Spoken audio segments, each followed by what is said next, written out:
That's just what's happening. We are winning. We winning. We winning. We winning. We winning. We winning. We winning. We winning. We winning. Yeah. Yeah. We winning. We winning. I know they hating out here. Yeah. I know they mad. They all in their feelings. But baby, I don't care. She calling the police on me and everything. Yeah. Somebody need to get on the phone, call my attorney. Dealing with these hard-headed hoes who ain't learned. Salute, ladies and gentlemen. Welcome to Simple Shit TV. I am your host, Alvin Holden, also known as Project 8020. Hold on just a second. I'm in the oh, hold on. I'll holler at you in a minute. So, anyways, here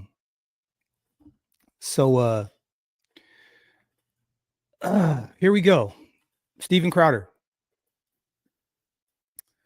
I wasn't sure if I wanted to do this broadcast because I'm not a fan of this whole situation. I'm not, you know what it is? Okay. I'm not a fan of bad faith arguments. I'm not a fan of bad faith conversations. Okay. And it is very clear to me.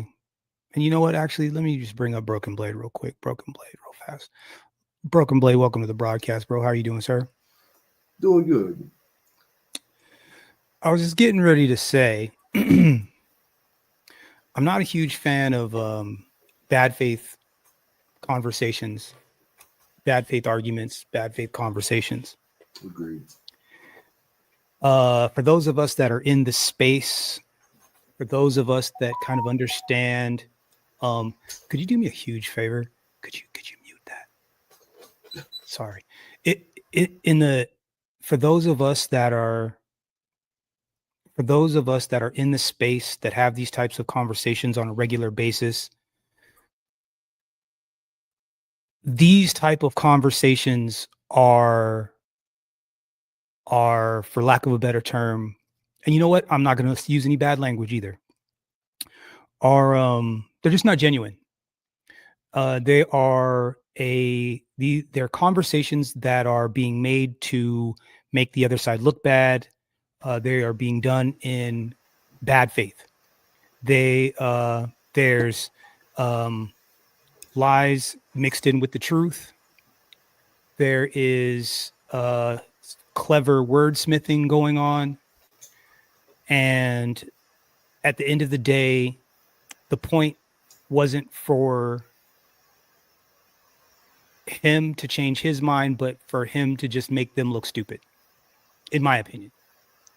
And if anything, maybe also to highlight whether or not these guys are capable of having these conversations. I think that, you go to the barbershop and it's, like I said, a very relaxed, educational environment. And one of the tropes that get pushed on us is that we're not very intelligent. Right. So going in there, because I'm in the barbershop and I'm relaxed and I'm going to give you the yo-yo-yos and the da-da-da-da-das, right? Because that's normal when I'm just sitting around with my friends in the barbershop. But what it does is it solidifies this low IQ type of person, right? This guy didn't go sit down with academics. He didn't go sit down with a Tariq Nasheed who's battle tested in front of a microphone that could combat his poor faith, bad faith arguments. And we both know why. Of course, right? To just make us look bad. And so I haven't watched any of this. because it gets my blood pressure up. And I think that like the thing that we're talking about, like the real definition of black fatigue, like this is actually it. You know what I'm saying? Peeing on my head and calling it rain. This is where the fatigue comes from. This is why we live less than these other people. This is why we die of things like hypertension. Why are we dying of hypertension? We're dying of stress. In 2025, one of the leading causes of death for black men is hypertension.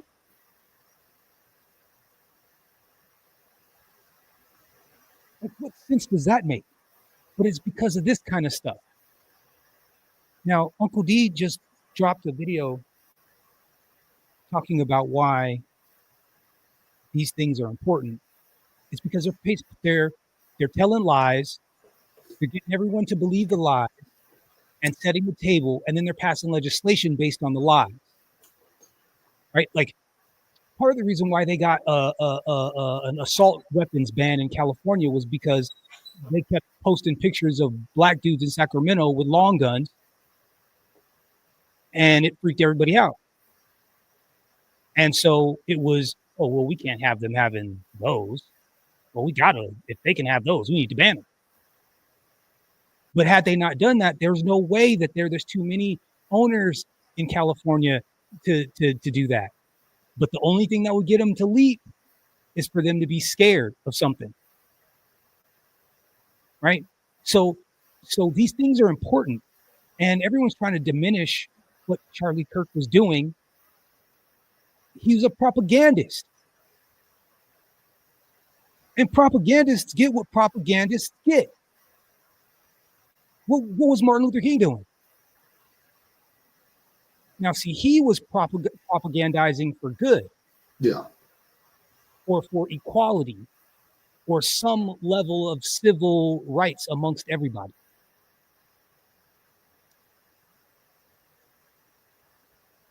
So I was going to prepare for this Broken Blade. And I was like, you know what? I gotta at least like muscle through some of this so that I could like at least go into this prepared. And I got no more than about 30, 45 seconds in. I had to turn this mess off. Now, I'm going to tell you where I got to, because we're not even going to get out of his intro. And then we're going to actually talk about what black fatigue really means.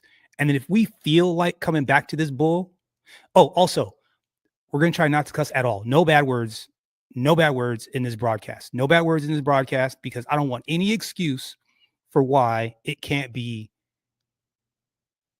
used. I'm sorry. I know. I'm gonna have to filter myself. I know, but this is a little bit more important. This in particular, this particular broadcast is going to be a little bit more important for this reason. All right, so let's hear what's coming up. Okay. You guys heard of the term? Oh yeah, here, hold on. Let me see this. Hold on. This is for educational purposes, commentary, so on and so forth. Black fatigue. Mm-hmm. You guys know what that means? Since the last time you came, that's become a thing. Yeah, I was about to say that's just become a recent thing. And do you know what it means? No, I'm not sure. I'm going to ask that. White people are 12 times as likely to be killed by a black person than the other way around. I'm just going to shoot you straight. It's not even close. Where? Across the country. Ain't nobody coming after you. You know what I'm saying? Like, nobody tripping on you. But these people in just as scared as the other folks. They are if they get on a bus. Not necessarily. They are if they get on a train. That lady wasn't in danger because that man was black. That lady was in danger because that man was crazy. Nope. Whenever we want to ask for equality and fairness, it's a problem. So white America. So it's been several $1 trillion. When is it enough? Where's the bird? No. Where's the bird? You're not stopping white America from doing anything. You know what? The bird just burned down $4 billion worth of cities and 60,000 assaults. No. There's 3 times to 4 times as much homework than the black kid, and the white kid does 2 to 3. Why? Because it's culturally, it's conditioned. Exactly. So why is it better parenting from Asians than white parents? Why? You said what? Well, we're having real talk. Why do young black men fight in packs? Why does the Klan fight in packs? Well, the Aryan Brotherhood.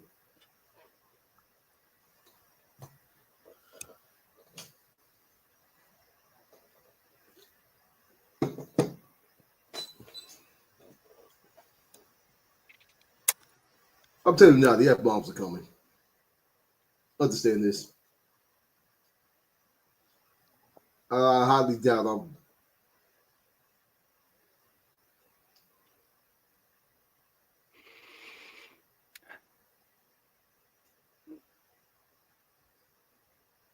Okay, real quick, because you heard how he said that with his chest, right? What black fatigue really was, right?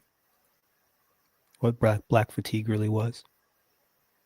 Okay, the concept of black fatigue was popularized and defined by consultant Mary Frances Winters in her 2022 book Black Fatigue: How Racism Erodes the Mind, Body, and Spirit, referring to the persistent exhaustion, frustration, and trauma of Black people experience from navigating systemic racism, microaggressions, and the constant need to justify their experiences. Isn't that what we just witnessed? Mm-hmm. Literally what we just witnessed. I'll continue.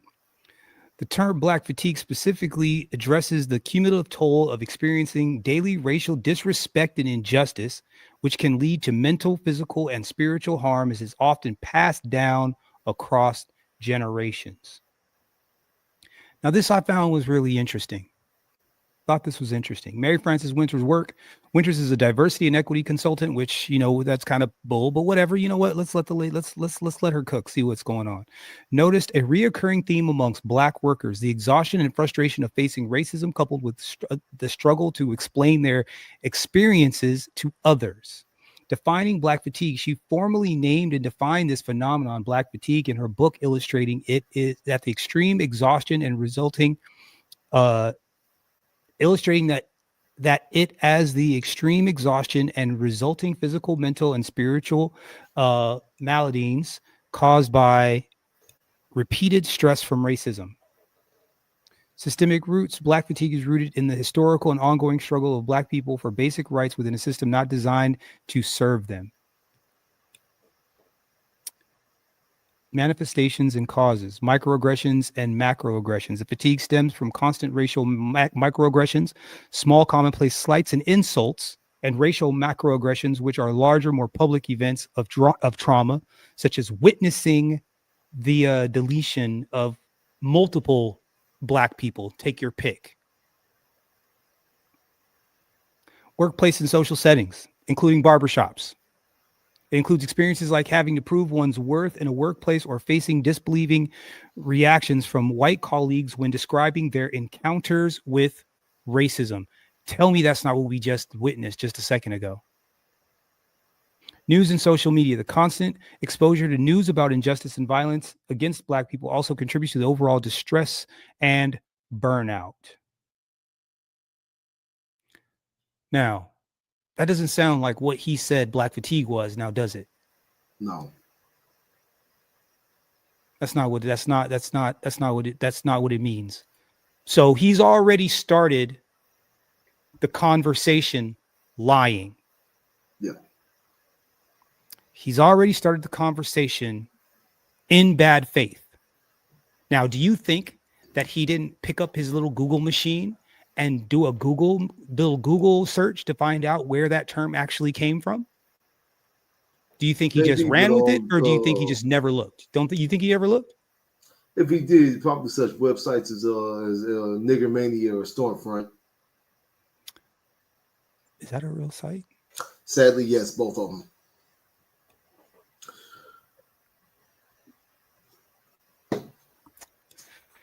Broken Blade. My mental health is not on the up and up. And then like this is taxing. The thought of this is taxing.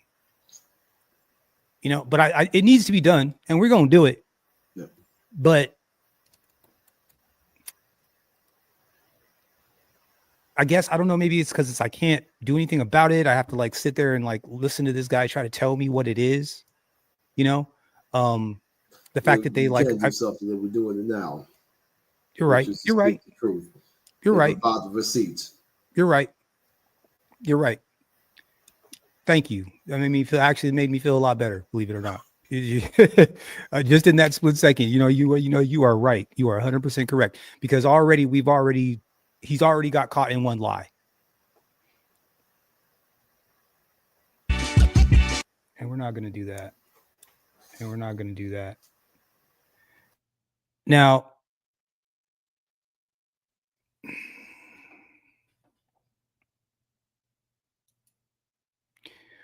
Broken Blade, set first and foremost.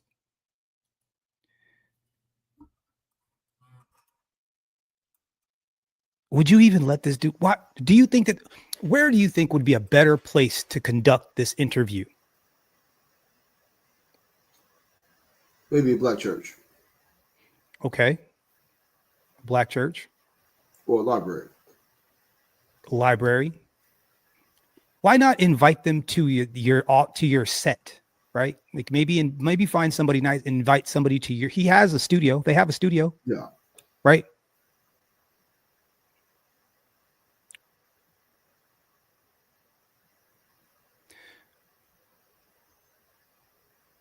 The visuals on this, bro, are just going to make me want to just flip tables. What's up, Braxton? How are you doing, sir? Town Hall, City Hall. Yeah. Thanks. Town Hall, City Hall. But with people that are learned, that can have this conversation in good faith.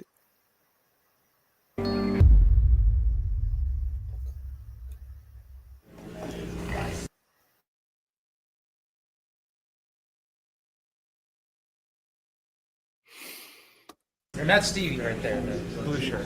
Blue shirt. Oh, Yes, Steven. sir. I met Cedric. I think I scared him. I think he was. Hey, Doing all right? Yeah, man. How you doing? Good to see you. I need it. You guys all have your beards nice and right. I've never learned how to do this shit. It's because people come here. Oh, I see what it is. It's a power move. You have me sitting lower. Good. You should sit lower. You should sit lower. And it should be uncomfortable as hell too. He should have put you on a wooden stool. Yeah, so we can all look down on you. No, thanks. Well, And you know what? And at least they stood on business on that one. It was like a joke, but not really. You know what I mean? they said you guys got some people coming in here after the last one. Yeah, a couple people came They just through. felt like, I think this is the place where white and black people have conversations. So it was funny. The first person that came last time was he said this out of his own mouth. He was like, I'm Indian, but he had on a MAGA hat. Okay. And he walked in and was like, hey, I saw you guys on Crowded. Can I get a cut here? Yeah, I guess so, man. Come on. Did you have your hand on your piece? You're like, I don't know. If you can... Nah, because he didn't come like that. He didn't have the backpack and the ski mask on. Yeah, he didn't have that on. Was he nice? Was he good? Cool. Yeah. What do you guys think like when you see someone with a MAGA hat? Because I know we were kind of talking about that last time. It depends on how they present themselves. Do you think?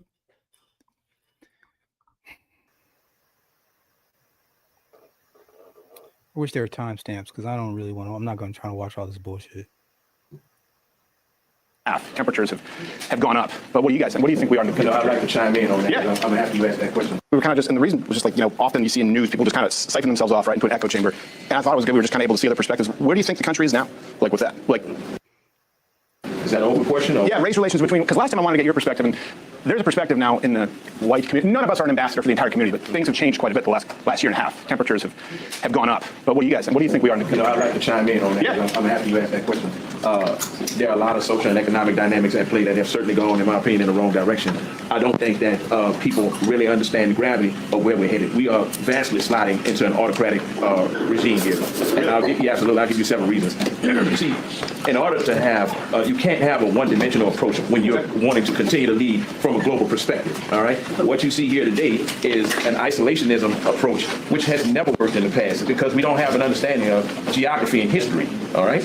And I'll just simply close by saying, you got to understand something. The rest of the world is grossly infuriated with the way America has taken shape. And not only that, we're ceding all our best opportunities to China, right? Look around you in the relationships they're fostering with everybody else, which includes Canada, Mexico, and they've even gone as far down into the Latin American corridor, fortifying their bases while we're still hollering that we're the greatest. talking about China, like in the Panama Canal?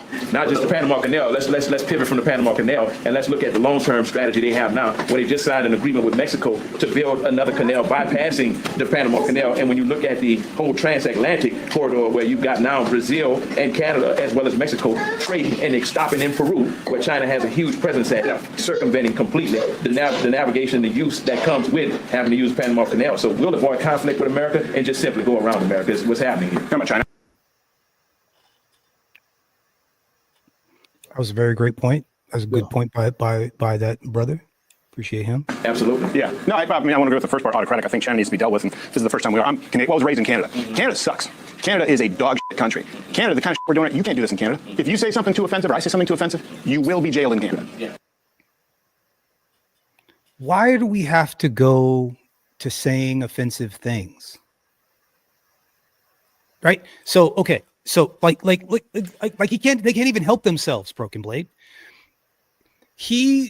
This man says that we are having, as a country, we are having an isolationist energy and attitude, and it's not working. Now, I tend to believe that maybe we should be a little bit more isolationist, but I have a strategy for that, and I can walk anybody through that conversation. I have mixed feelings about that. You're talking America as a whole, or specifically FBA? Both. Like you can't reach out. In my opinion, you can't reach out and do things everywhere else until you got yours at home. Right. Yeah. And you should never at any point be so exposed that any one thing can take you out. In my opinion. Yeah. Right. Well, right now, rare earths, which we absolutely need for most of our weapons, meaning like little bitty parts inside of the planes that we fly and little bitty parts in front of the military equipment that we use, is specifically what I'm talking about, what I'm speaking about. The majority of our medicine is manufactured outside of the country, and we're bringing food and technology into the country. So we can't support our own country with the amount of technology that we make. We can support ourselves with food, but somehow we don't inside the country. Yeah. And then we can't even make all of our weapons that we need to protect ourselves. See, so it's not xenophobia to me as much as just self-reliance. Absolutely. Yeah, that I do co-sign with 100%. Usually, most of the phobia is like a level of racism there, and like historically, like it does not work out. It'll have like a few years of prosperity, then a nasty decline. Got you. I mean, that's a larger conversation, because we like cheap things. You know, as a country, we're addicted to cheap labor, and so the idea that somehow the corporations convinced the American people that it would be better for us to send those jobs overseas to make your clothes and to make your jeans and to make your medicines and do all the stuff that you don't want to do. It's like cutting off our nose to spite our face. And so I don't think isolationist in the way that we shouldn't deal with other people. I'm isolationist in the way that we need to make sure all of our stuff is legitimate first and we can stay protected. And that if anybody picked a fight with somebody else or got into it with somebody else or something happened, or we couldn't send a ship across the ocean anymore, or it was too dangerous or too expensive, then we still would have what we need here. Yes. And I'm not sure that that's the case, you know, and I think it's also hidden under the guise of, oh, well, you know, nobody wants to do those jobs, when in fact, people would do those jobs instead of sleeping on the street, and for a living wage. You know what I'm saying? So that's kind of what I was getting at. But isn't it interesting how it went from, what's that? You went in about his patchy ass beard. Man, I don't even want to look at this dude, bro. I really don't. Like, I don't even really want to do this. I really don't. because again, it's a bad faith conversation. I know this guy does not give like, you don't care about black people, bro. You just came down here to wag your finger and to look and try to feel superior. And I'm glad that this dude gave him a very educated answer to what he just said. But what did it get? What did it? So you've got this pretty solid macroeconomic breakdown being done.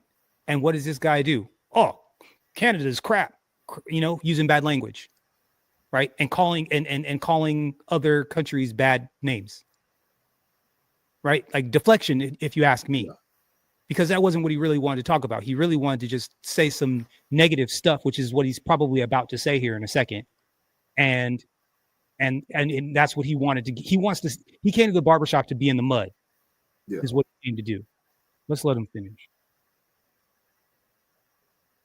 That's the thing. So I'm fine with the U.S. being the best country. I came here from Canada because, I have friends who were arrested. I have a friend, stand-up comic, was fined for telling a joke. I don't think people realize how good we have it here in this country compared to other countries. But that's the painstaking part about it all, is the fact that, I've always been one to say, and I believe this firmly, freedom is not a right. It's a privilege until you wake up the next morning and find out you don't have it anymore. Yeah. It also comes with duties. Like, how did we get to free? How did we get to, you see what I'm saying? Like, he asked a question, the guy answered, but he spun that into free speech and language, because that was not what he asked. Yeah. I think that's going to be the number one thing that's going to trip these brothers up. They're going in assuming good faith.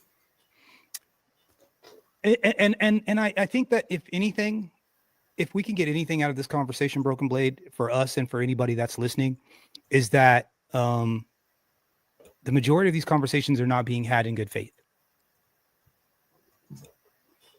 And we should just stop pretending to be friends. Yeah. Like, hey man, I'm not your friend, bro. If we can do business, we can do business. I'll look you in the eye, I'll shake your hand. If we make an agreement, I'll follow up. I'll follow up and hold up my end of the bargain. But no, I don't want your bland ass potato salad. No, I don't want to meet your family. Don't care about your wife. Don't care about your kids. Right? Cut the check. Yeah. Cut the check. That's what I was about to say. It also comes with responsibilities, because while we free to speak and say what we want, and I went to Montreal a few months ago, so I know exactly what you're talking about. Bet you saw a lot of tits on signs. That's all it is. No, it's just strip clubs. Our Times Square is a giant strip club. It was a couple of them. Yeah. But no, like there is responsibility, and like everybody's from different places, different backgrounds. Some of us from certain backgrounds know, like, running your mouth too much in a certain space can get your ass whipped. Yeah. Like, you're free to say what you want. You're just not free from the consequences. Like, the consequences that come with you saying the wrong thing at the wrong time to the wrong person. Yeah. And that's Now, that to me is a shot over the bow. That is a very serious statement that brother just made. Because what do we keep seeing over and over and over again, right? We keep seeing these white hooks and these YT people in people's faces throwing out the N-word and da-da-da-da-da-da, right? And like trying to, and he's basically saying like, yeah, people think that they can say, yeah, you can say whatever you want. But there might be a butt whooping coming. Yes. There might be a butt whooping coming behind that. where we all have responsibilities in what we say and when we say it. Yeah, the problem though, and that's I was kind of. He's about to make an excuse for it, because I think deep down he knows that his people are always breaking that rule. Talking more domestically, the problem with that idea is a lot of people are offended by different things. Mm-hmm. And so people get their ass whooped for something they didn't say, right? That's the real thing. I don't know if you guys were following the stabbing there on that train in Charlotte. Just couldn't wait to bring that up. Arenas of Roots. Last time I was asking where you guys thought we were, you know, as far as in the country relation. Like, have you guys heard the term black fatigue? Mm-hmm. Yeah. You guys know what? Now, we just learned the definition of what black fatigue is. You guys know what that means? Since the last time you came, that's become a thing. Yeah, I was gonna say that's just become a recent thing. And do you know what it means? I'm not sure. It's a term that's being used by people in the white community, by and large, again, saying they feel like they've been victimized and they're tired of taking that shit.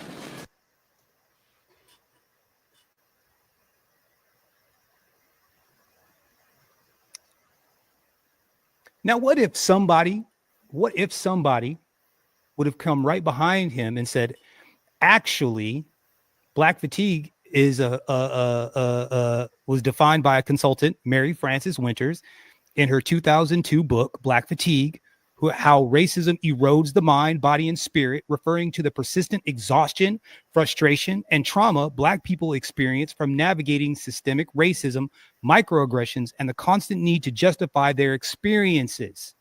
Kind of like right this second. The term Black fatigue specifically addresses the cumulative toll of experiencing daily racial disrespect and injustice, which can lead to mental, physical, and spiritual harm and is often passed down across generations, Mr. Crowder. That's what Black fatigue really means. Now, you and your white friends remixed the word to be able to be racist in public, but that's not what that means.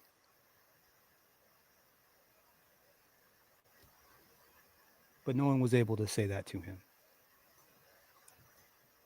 You know, that was a girl who was dying alone in public. And that was a guy who was let out 14 times. 14 times, including violent crimes, in the name of racial justice, right? He didn't have to post bail. He didn't have to appear back in court. This is not the first time he's assaulted someone. How do we know that was in the interest of racial justice as opposed to just being the judge said a attempt at justice, period? Yeah. Like, the legal system has its flaws, yeah. and people have been making complaints about that for decades, right? But that's just, to me, that's a mental health thing more than it's a black and white thing.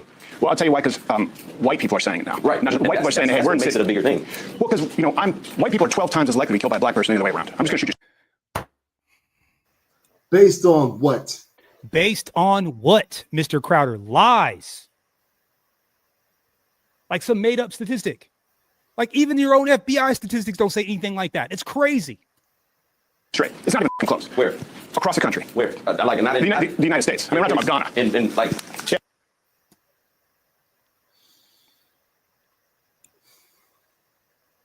What I'm saying is, in white communities or in quote unquote so-called white communities? Across the country, the rate is a black man or person, because most murders men. There are very few female murders.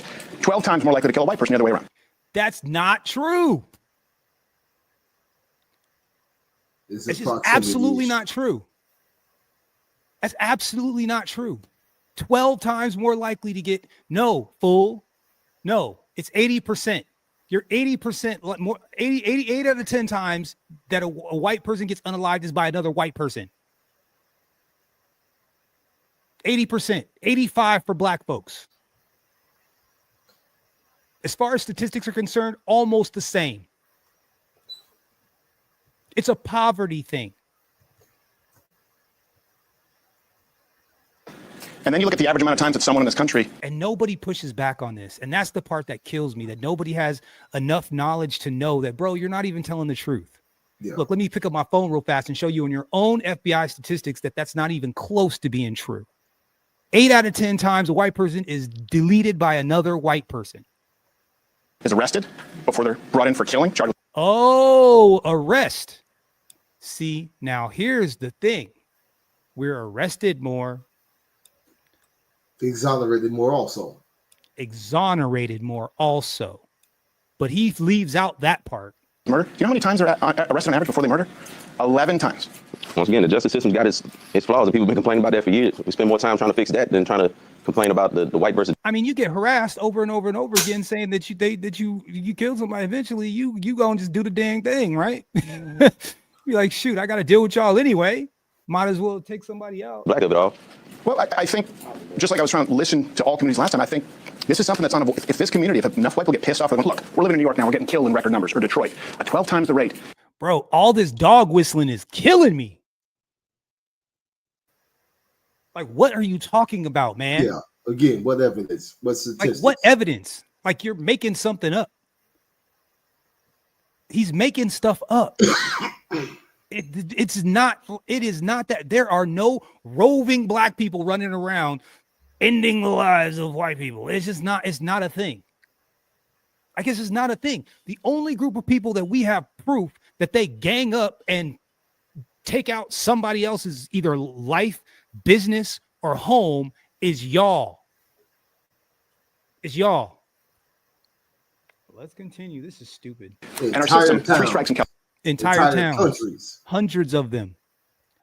When was Broken Blade? When was the last time you saw a Native Indian, a Native American Indian, like the ones we, are you consider Native Indians here besides like us? Literally one. He wasn't even full blooded. I haven't seen an actual native Indian in Half black, half native. He was a substitute teacher. Yeah, I haven't seen one in like 15 years, and it was at an actual Indian like powwow event thing where even half of them weren't even like full-blooded Indian, but whatever. California, right? That was the three-strike policy. The reason that was changed, they said it was racist. Crime went down. Because it was racist. It was. They went around, they chased around black people, they planted drugs in the hood, guns in the hood, pew-pews in the hood, and then they arrested us for it. In black communities, 30%. But now people are looking at their cities going, this is a fucking hellscape. And the murder skyrocketed because people said in the name of racial justice, like, three felonies, you're out. Because crime is crime, right? But crime is usually going to be higher concentrated in areas where there's high poverty. So typically the areas that's high poverty in this country are areas with people with this color skin. So that's why you're going to have, that's why I said those numbers could be. How about you talk about how it got that way, though? How it got that way. Hey, Braxton, I'll put the link in in a little bit, bro. In just a little bit. I want to muscle through some of this real quick with Broken Blade here. You and made to manipulate to look like, oh yeah, that's why I said in 12 times the rate. In suburban neighborhoods. Because 12 times the rate is not true. White people are not in danger, and that's what this kind of fear mongering tells them is that you're in danger because you're 12 times more likely to get killed by a black person. You live in ain't nobody coming after you. You know what I'm saying? Like nobody tripping on you. But these people are just as scared as the other folks. They are if they get on a bus. Not necessarily. They are if they get on a train. That lady wasn't in danger because that man was black. That lady was in danger because that man was crazy. Yep. That man was mentally insane. So why was he back in family members? He had his own family members call the hospital to try to get him committed. He told his sister he killed that woman because he thought she was trying to read his mind. Yep. Therefore, he was a schizophrenic, and it was We're not allowed to be crazy, Broken Blade. We are just criminals by default. Remember I said it yesterday, bro. We're deficient.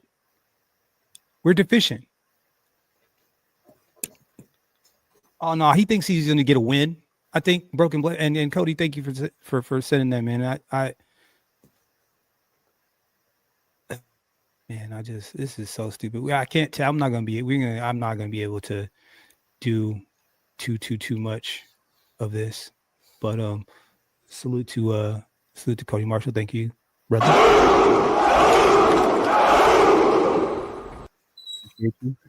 Yeah, I'm not gonna be able to suck it up and deal with a whole bunch of this. Craig come on Barbershop talking slick. I'm spazzing out. I got no combo. Man, ain't that the truth? I don't know. I would have. But I mean, again, there was no one there that could. This gentleman is definitely giving him some pushback, but I wish that there was someone there that could have given him some more specific pushback. Like, go into the FBI crime data from 2019 or 2022, which is the ones that everybody seems to be using lately, and show me the statistic that shows that you're 12 times more likely to be ended by a black person. Go find that, please. If you are going to get ended, 80% of the time it is from your own kind. I don't understand. This is what I do understand, though. Why was he let out, though? And I'm not saying it's because he's black. I'm saying people look at it, though. The judge said it was because he's black. I didn't say it because hold on a second. Hold on. So, but why was he back in family members? He had his own family members call the hospital to try to get him committed. He told his sister he killed that woman because he thought she was trying to read his mind. Yep. Why was he let out, though? And I'm not saying it's because he's black. I'm saying why was it? No, you are absolutely saying it was because you said because he's black. That's why you said he got let out. That's exactly why. Okay, that's hardcore lie number what? You want to call that 3, 4, 5? 3, 4? 3. Yeah. 3. Okay, we'll call it 3. Right? 12 times more likely. 12 times more likely to get killed ended by a black person. What the meaning of black fatigue is. Yeah. And then you just gaslit the entire barbershop just now, 15 minutes in, trying to say something that wasn't what it absolutely was, what you just said a second ago, that it was because he was black. And I see where I want to learn to argue.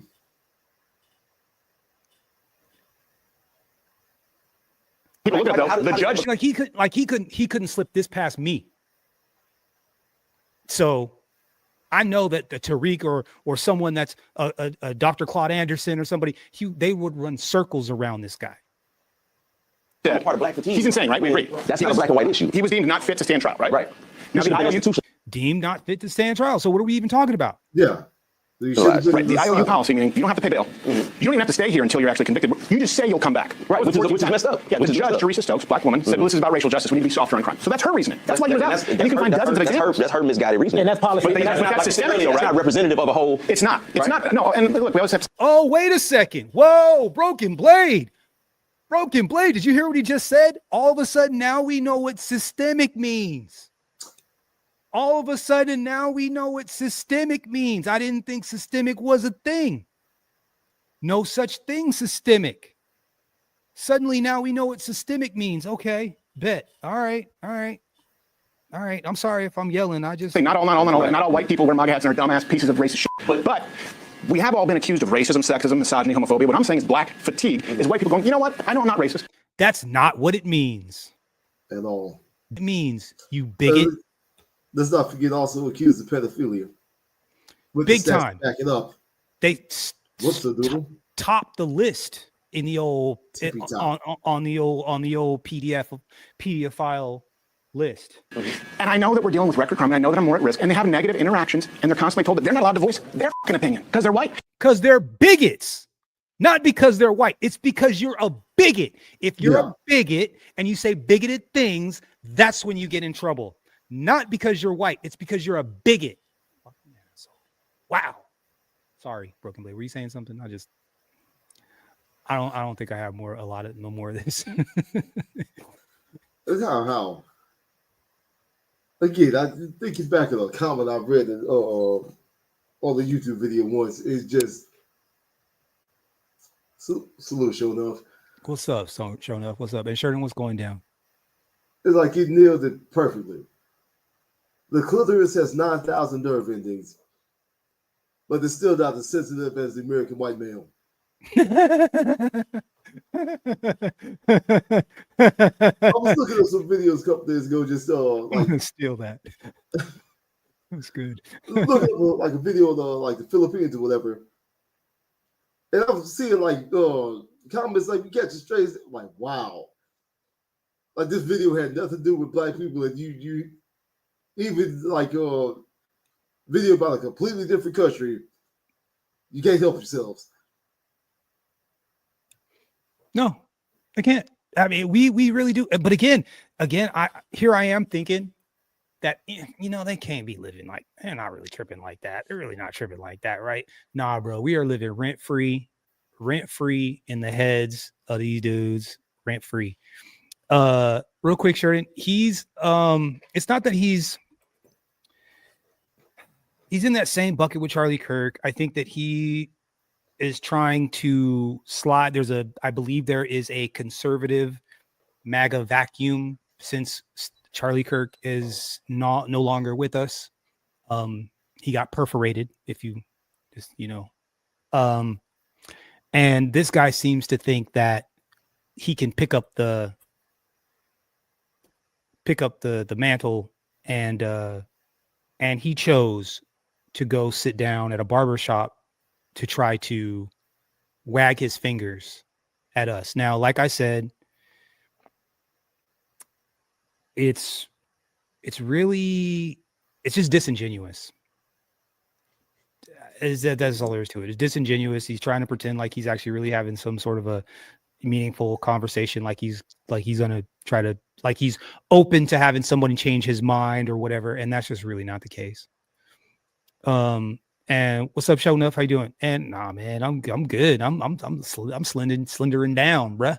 Now I got that, what I'm saying, Abby's is popping right now, though. You know what I'm saying? I'm slimming down because I'm trying to get all the, try to get the down. But anyway, let's continue. And if those people get pissed off, like that's where we actually could end up with some kind of. If those people get pissed off, what? Is that a threat?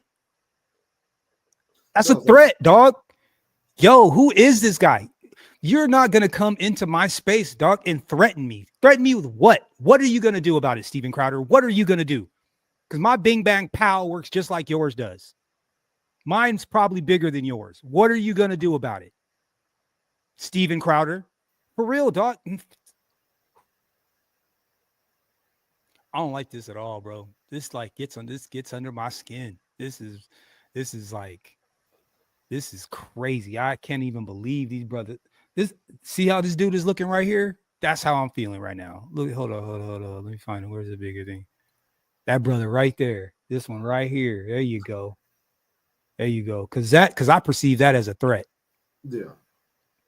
I perceive that as a threat. Let's continue. I'm telling you, I see this brewing. I see people who were milquetoast white suburban who are becoming actually racist. Now, not all of them, but I've seen people actually become racist because they get mugged, their store gets looted, and nothing gets done. And if I say something, it's turned into a race. I'm telling you what, that's where it's coming. Nah, man, them white boys, them meth heads is robbing you. Pedro Nim is robbing you. Sandeep Nim is robbing you. Meth heads. Funny. Chappelle has a bit of one of his last few specials. First time he ever got an Elmer Fudd. Pew pew. It was because of white folks in Ohio. Yeah. Meth heads. Yeah. Absolutely. Oh my God. Oh man, showing up for real. Yeah, tone up.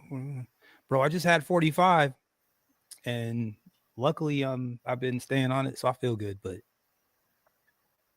at what point do we have a talk and go like, okay, well, let's reform justice, but we have to be honest as to why it was reformed in the first place. This guy, it's not even the only one. It's every 3 days someone's being offed. Yeah, but at the same time, let's try. Evidence. Is he? Thank you, Broken Blade. Prove it. Prove it. And again, it's your own people. Transfer that over to, there's a lot of unsafe things in this world. Like getting mugged by a black person is not the paramount unsafe thing. There's school shootings, there's road rage, there's all of that shit. Yeah. And where's your daughter? Ain't you got some kids? Where's your kids? Is more likely somebody look like you that's going to take them out, is going to, mess with her private parts and stuff. I'm just saying. The primary people that commit a lot of those are people who don't have this skin. No. So so talk about that. There's an issue of crime. Why is that not being addressed? He looks surprised. You mean white people commit crime too? But switch it over. If black people say, well, we getting fed up and we tired of all these school shootings and all of these road rage and all that, who do we say something to? Who hears our voice? And when does the white fatigue kick in? Well, we've been hearing about white, that's the point. We've been hearing about it all our lives, about white fatigue, about systemic discrimination. But y'all ain't doing nothing about it though. That's the thing, is nobody's doing anything. Evidence en masse. Thank you, Broken Blade. We can provide the evidence. Broken Blade, we watched a police officer coerce a statement in a potential deletion case and then falsified evidence and turned in falsified evidence on camera. And these people been tap dancing around the situation, tap dancing. I'm like, he's on camera falsifying evidence. He's on camera coercing a statement. The police officer is on camera breaking the rules. Look, breaking the law. Look. Everybody tiptoeing around LS. Oh, well, it could have been this is stupid. That's why we've done systemic justice reform that's led to more crime, right? That's the reason for no three-strike policy. That's the reason for cashless bail. That's the reason for catch and release. The reason for it, in the wake of Black Lives Matter, George Floyd riots, Summer of Love. Because y'all are still racist. No matter what rules we put into place, y'all find a way to twist it up. That's why. But see, again, all these people there, these guys aren't given the right. They're just not. We're going to reform crime. We're going to reform the justice system. And it's gotten worse everywhere it's been. And then when white people leave those neighborhoods, well, now it's white flight. If they come in, it's gentrification. And I'm telling you, there are a lot of people who are pissed off, and they're not going to sit down and have this conversation and be real about it. And they're going, well, what happens when someone has to keep their mouth shut about everything? Yeah, what happens? What happens? The black pill wisdom, just because the law is written down doesn't mean it's going to be enforced. Bro, laws are plastic. They can enforce it. It's not even, and again, it's like on a whim. You put, okay, it's like 3 strikes. Cool.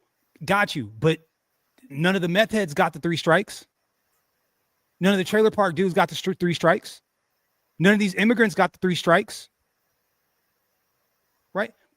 Our sentences 3.5 times to 5 times longer than the white man's. right? But 70% of the oh man, this is crazy. But this is that whole thing, right? Defending your this is exactly what she was talking about. Like defending your position is exhausting. Like that's the fatigue part. It's like I keep trying to explain to you how crappy you're being to us and how you keep twisting the rules up and you keep playing dumb like you don't know what you're doing. And it's exhausting. I'm tired of explaining it. Yeah. And so honestly, like, bro, to your threat, dog, go. You know what? It's nothing we've never seen before. It's deeper than that, man. I've been doing some study of the chest. Mm. And one of the main concepts I see kind of repeating itself is keeping your opponent on the defensive. And the surefire way to counteract that is to position yourself where you can take the offensive. So you could do, or you could potentially risk more damage if they don't back off and move to a more defensive stance. Yeah. We might need to find out the equivalent. Already in the works, my friend. Already in the works. Because the things that we have been doing collectively as a group have not been working. I don't think that there's been enough of us really trying to figure out what it is we need to do. I think that we needed to be a little bit more creative. I think that, not enough of us really understood how that whole thing worked, the infiltration side of things, right? We've been infiltrated in a lot of different ways. If you're listening to a lot of these conversations that they keep trying to have with Tariq Nasheed over on TikTok, like I said, I listened yesterday. I got a couple clips in today where I was listening, but everyone keeps trying to say that he's the leader, he's the God, he's the this. They look up to you're the leader, you're the leader. And they keep trying to get him to admit or try to say that he's a leader.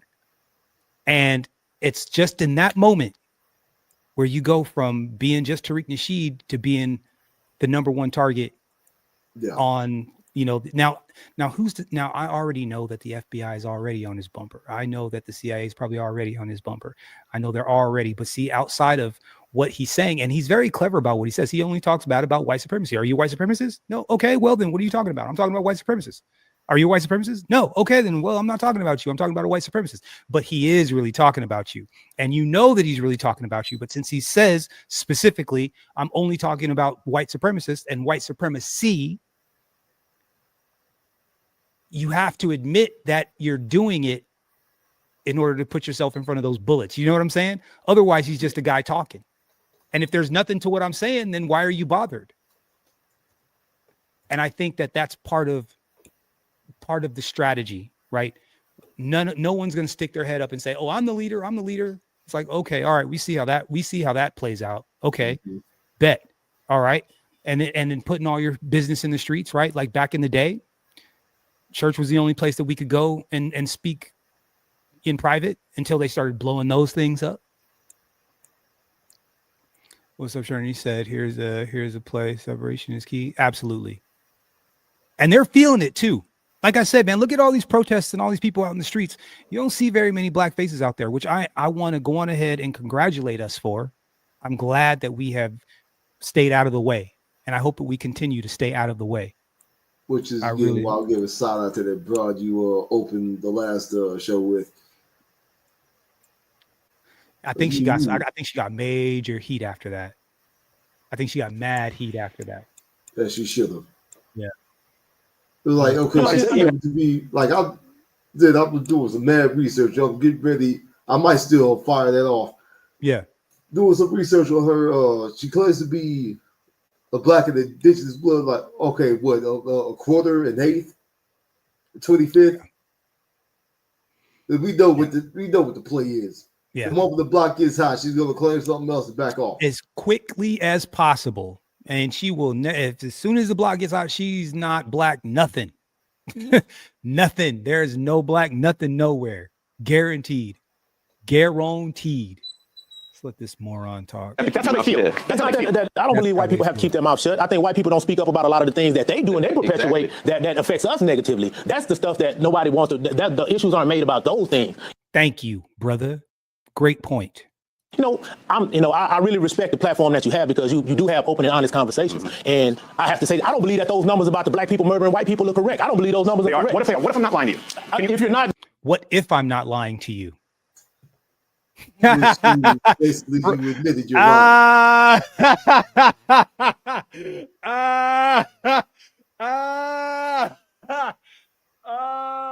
What if I'm not lying to you? You think that was a Freudian slip? You think that he accidentally told the truth on purpose or accidentally told the truth? Accidentally?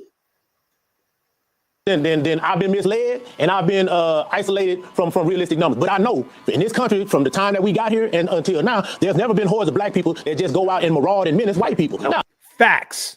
That is a fact. That is a fact. Shout out to Cody Marks. What's up, bro? How you doing?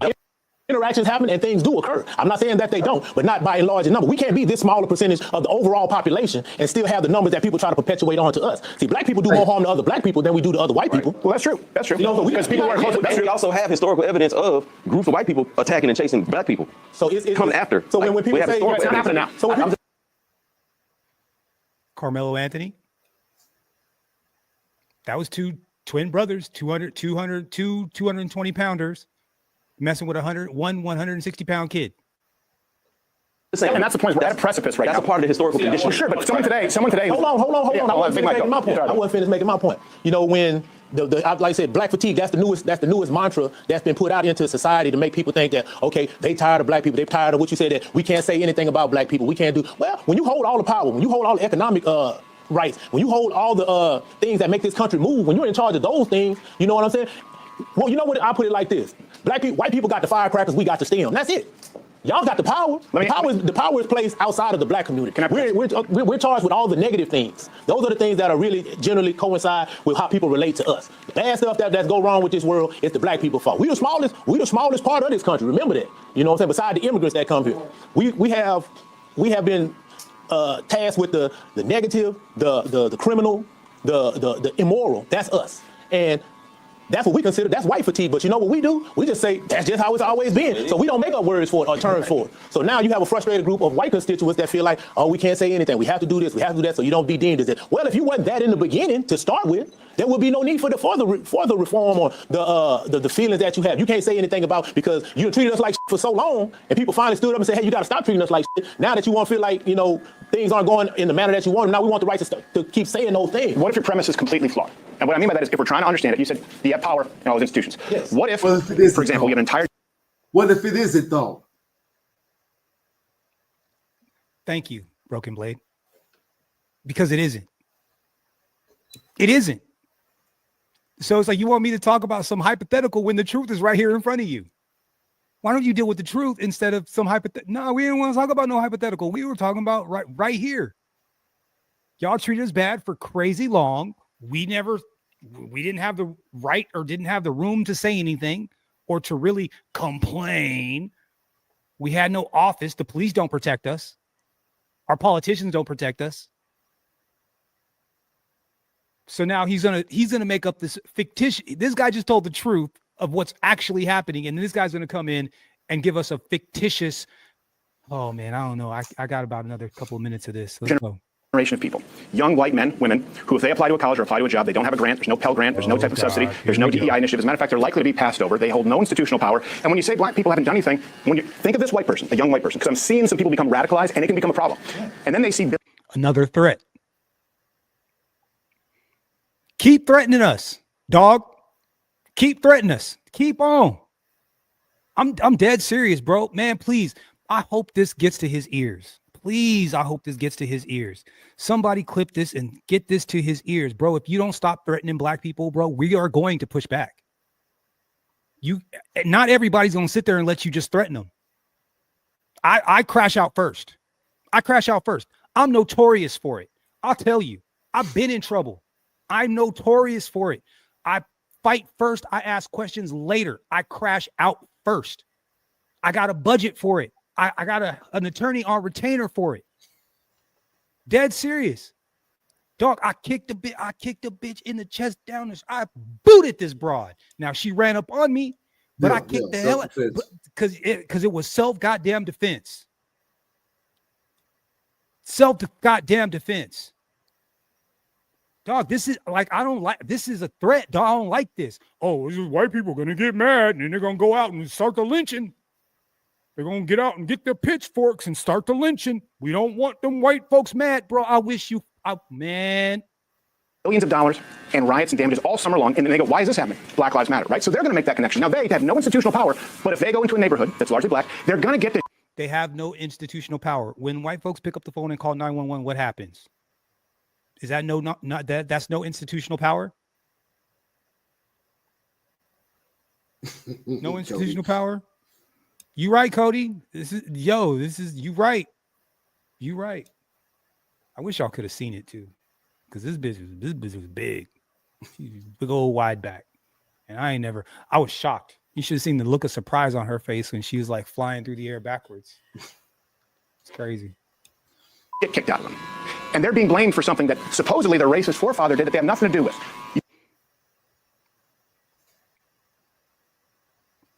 Nothing to do with it. Situation about a white guy going to a black neighborhood and get stomped out. That's what we doing. You think we're ever going to have unity? This is the problem. Unity, if let's say your dad's or your grandfather's and you walk up and you slap his teenager, you now have made that person hate. Who's going to do that? No one has done that. Like, who's doing that?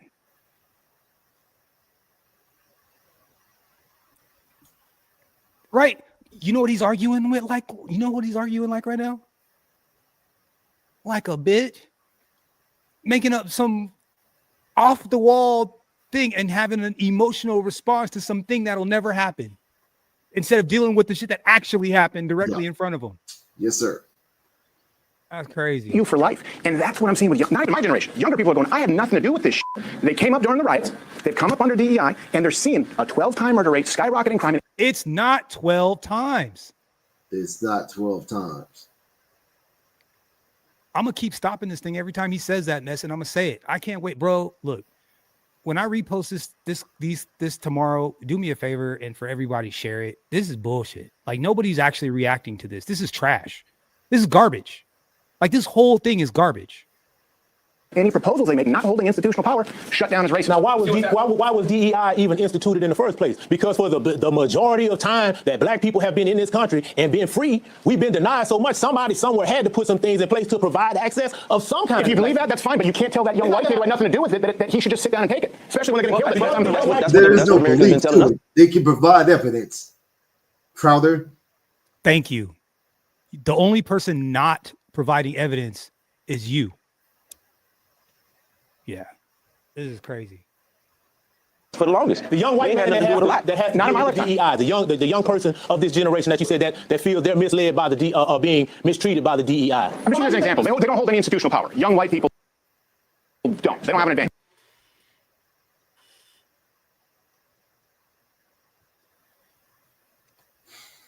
You know what? If you guys, I found you know what? Let me just do it like this.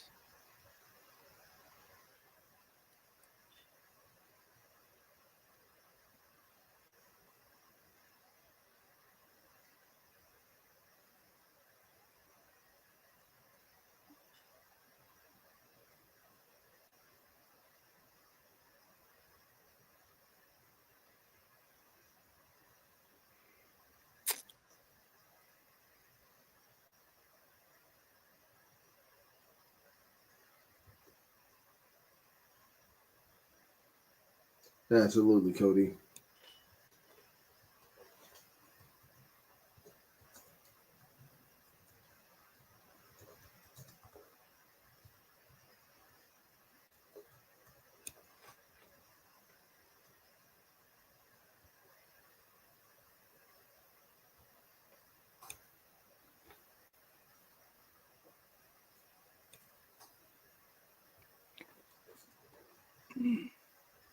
These people, they all had kids, no? All these people have kids. Not to All say these most people, of- all these people watching, right? This is probably some of these kids, some of these people's grandparents, great grandparents, right?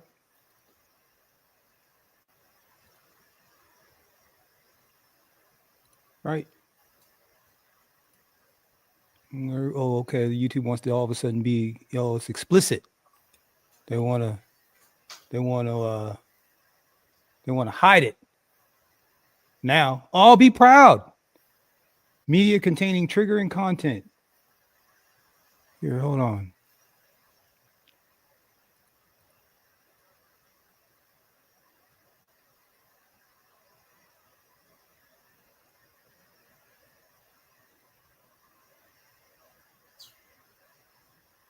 These were troops.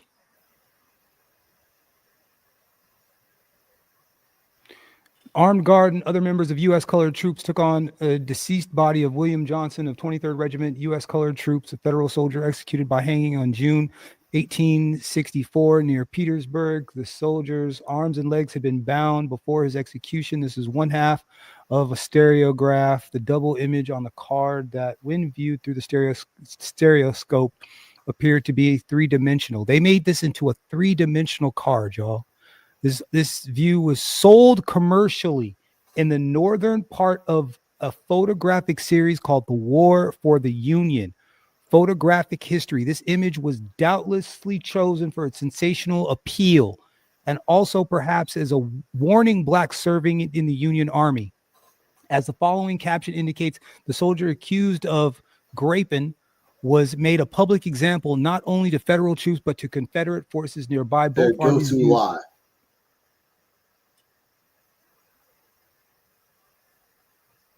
The same playbook, man.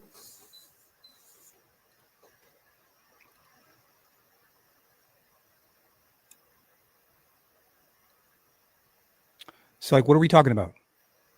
Like, what are we talking about? Where are the reverse of those? Great question. Not yet, because they're young white people. They haven't advanced to where they're middle-aged white people, where the power comes. See, when black people, once again, when you got colleges that denied access. And that was a great response, brother. They're kids. To black people, you can't come here. Something had to be put in place. Well, look, y'all got to let some black people come in. Y'all can't just. That started happening long before DEI. Yeah, you're right. You are right, sir. You are absolutely right. There was stuff happening well before DEI, and it didn't work. Still hasn't worked. I digress. Long before black people were admitted into college. HBCUs. Hold on, let me say what I'm trying to say. My bad.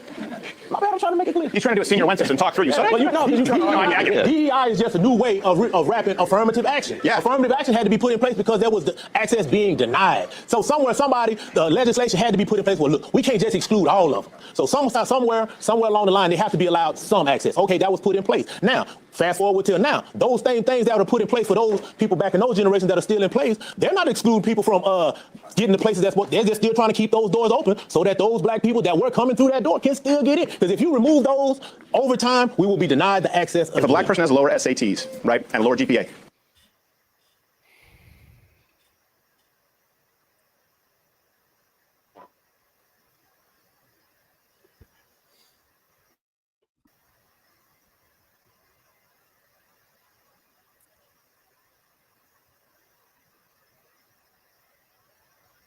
I've had about enough.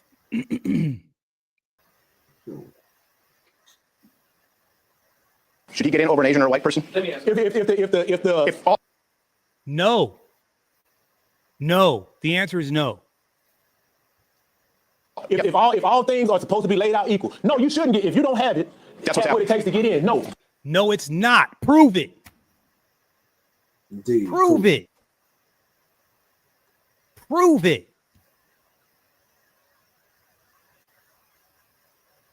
But I'm telling you, white people are pissed. That's not the majority of what's happening. It is happening. Oh, I'm telling you, they're pissed. They're pissed. What the? We've been pissed. Join the club. Like, so indeed. So what, Steven Crowder? So do something. Yo, do something. That's how.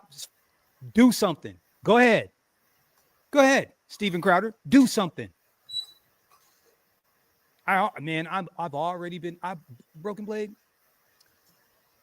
I know I've been quiet, but I've been communicating and I've been grabbing a couple of little things, a little trinkets, little things here that, you know, some stuff here and there. And I'm talking to brothers here and there and doing stuff here and there. Preparing. Which I recommend all of y'all do. And as soon as I get my feet set, I'm going to go on ahead and I'm going to start snatching y'all up one by one. And I'm going to help y'all get prepared too. Because this,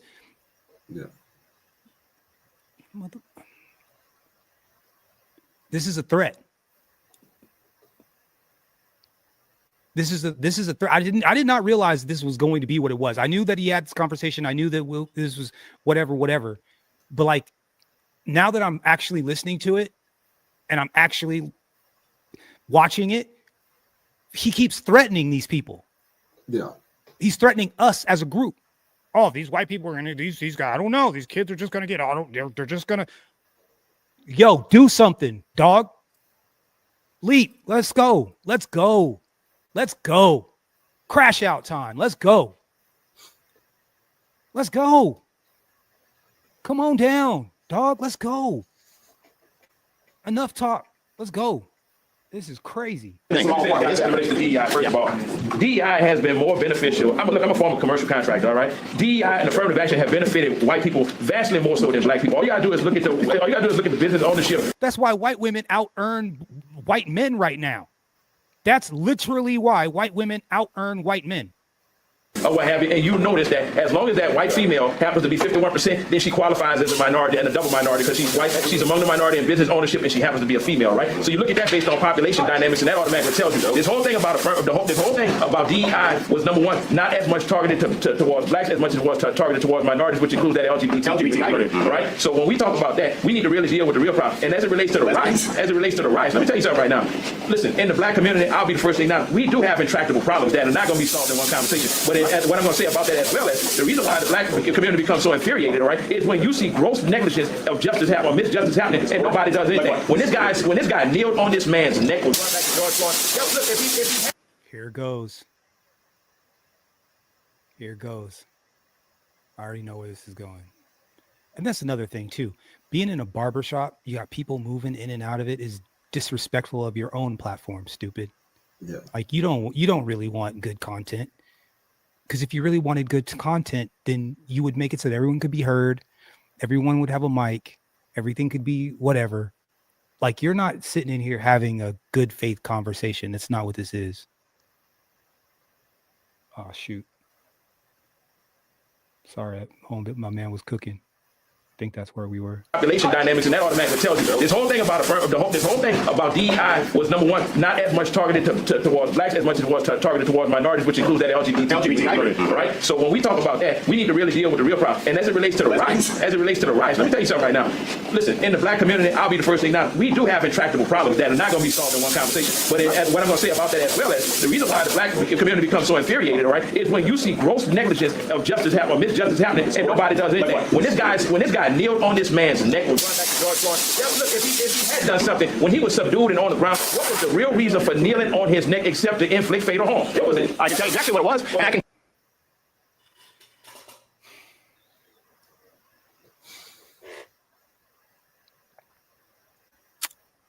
tell you why you're not recognizing the problem. Because the opinion polls, and I'm not saying right or wrong, the opinion polls have changed on George Floyd since I last spoke with you. You know why?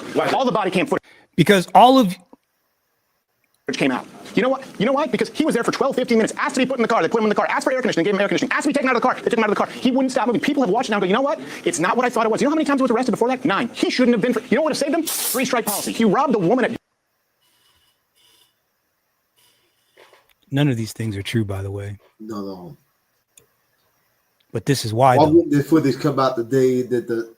But this is why, though, right? Like, this is why the propaganda is what the propaganda is, right? Like, it's like, oh, you lie about it enough, you can change people's opinion. He's kind of admitting to it without even knowing that he's admitting to it. Yeah. gunpoint with a child in the house. And so white people look at it, young white people, right? Who, you have to understand, during COVID, this is a whole generation of people. White people did not have any fucking opportunities during COVID. They didn't get to go to the graduation. College, black, white, all of them, right? It's a generation that's pissed. Rightfully so, they got screwed. I think we can agree on that. They're going, I watched my city burn down for a guy who was arrested 9 times and committed violent crimes against women. What? He was proof positive of the conversation we've been having for decades. Isn't it crazy when the shoe is on the other foot, or they at least the perceived shoe is on the other foot? Yeah. The shoe's not actually on the other foot, but it's perceived to be on the other foot. Sounds like you're just whining. Sounds like victim mentality to me. Sounds like victim mentality to me. Mm-hmm. You know what I'm saying? You sound like a victim. You sound like a straight victim. That's exactly what we were talking about that earlier. So that was absolutely correct. Once again, another threat. Now, you know, let me see. Travesty of justice. He should be on the Let me see. How many felonies does President Trump have on his record? Yeah, he was still allowed to occupy the most. No criminal felonies. He has no criminal felonies, but he's got moral felonies, which would, if there was a court. So I'm gonna look. If you guys really want to watch this video, you know, because we, you know, reviewed the content and whatever, you know, if you like the guy, sweet. I'm gonna go ahead and put that in there because so I'm doing my part. I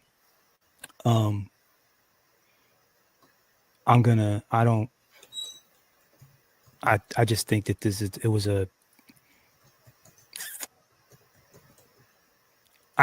brothers they definitely kind of held their own, you know, but you know, I think that I believe they could have cut him off at the knees, but I just want to go over this one more time just to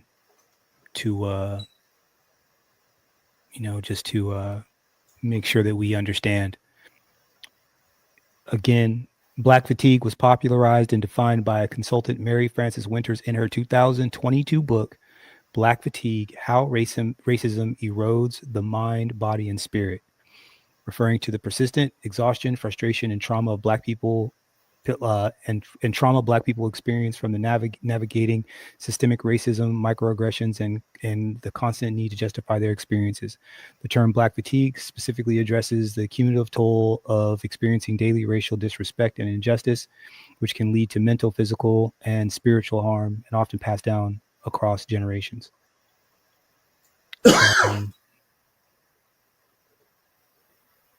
What are your thoughts, Broken Blade, before we you know, as far as this whole concept and situation is concerned?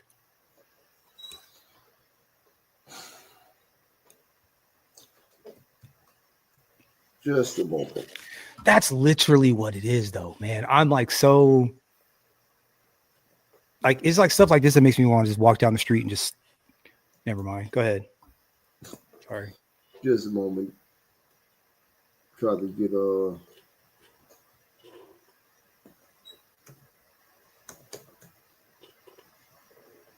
scriptures spread away. It's all good. And here I'm gonna put the link in the chat, and I'm gonna open up the broadcast for a couple of minutes. Okay, I think I got it. All right, go ahead. You must cam up though. Must cam up. Now, how many lies did we get from this dude? Just like watching. We'll call it 5 majors. Five major lies. Absolutely. And this is from a man that claims to be Christian. Matthew 25:40 through 45. Believe here Jesus is explaining how people will be judged after the death. 40, right here, the king will reply, truly I'll tell you, whatever you did for one of the least of these brothers and sisters of mine, you did for me. Then he say to those of the left, depart from me, you who are cursed, the eternal fire prepared for the devil and his angels. For I was hungry, and you gave me nothing to eat. I was thirsty, you gave me nothing to drink. I was a stranger, and you did not invite me in. I needed clothes, and you did not clothe me. I was sick and in prison that you did not look after me. They also will answer, Lord, when did I see you hungry or thirsty or a stranger or needing clothes or sick or in prison? It did not help you. He will reply, truly I tell you, whatever you did not do for one of the least of these, you did not do for me.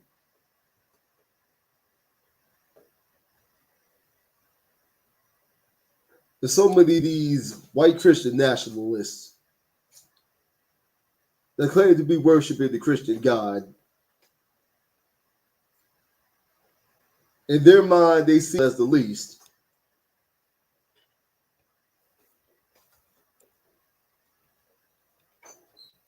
And let's take a good look at this historically. Kidnap the people, rape the people, slaughter them for meat.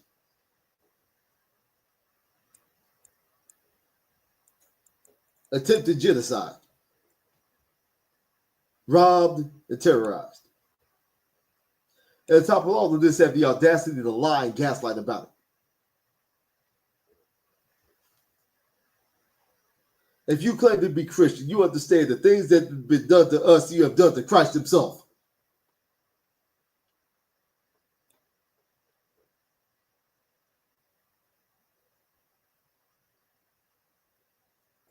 And the evidence is coming abundantly clear because their foundation was built on lies and it is crumbling. Made all these punk ass threats. But again, the person that popped Charlie Kirk did not look like us. There's been stories of people ambushing the police that did not look like us.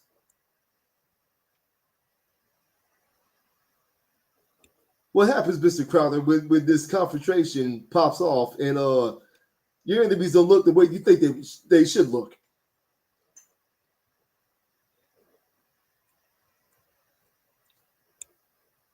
As my pastor brought up a few weeks ago in a sermon, he believes all of this going on is out and out judgment. Hell, I've even heard Christians, not Christians, like people on YouTube that have been atheists, and people claim, like, for they lack a better term, they have to say God. Mm. You're still alive, you still have time. Change your course of action. That is, repent. Or destruction looms. I'll land my plane there. That's what's up. That's what's up. That's what I'm talking about, Broken Blade. How you doing, Cody Marshall, sir? Welcome to the broadcast. How are you, sir? Salute, brother. Oh, I'm fine, man. And I was trying to call you last night about worrying about Crowder. I see what was going on with that. All right. So real quick, how much did you know about have you actually watched any of his content before recently? No, this is the first time hearing about him since Charlie Kirk. Interesting. So you didn't know about him in any of his any of the times I think he worked for I think he actually did at some point work for Turning Point USA. I think he might have been on the networks at some point. You had never seen him on TV or anything before then? No. I've heard mostly of Charlie Kirk. I mean, I've seen Charlie Kirk. I think maybe because they put him mostly in the spotlight, other than Crowder. So, ever since Charlie Kirk got deleted, he's next in line. Well, he's trying to be. Exactly. That's what I see. I think, if I'm not mistaken,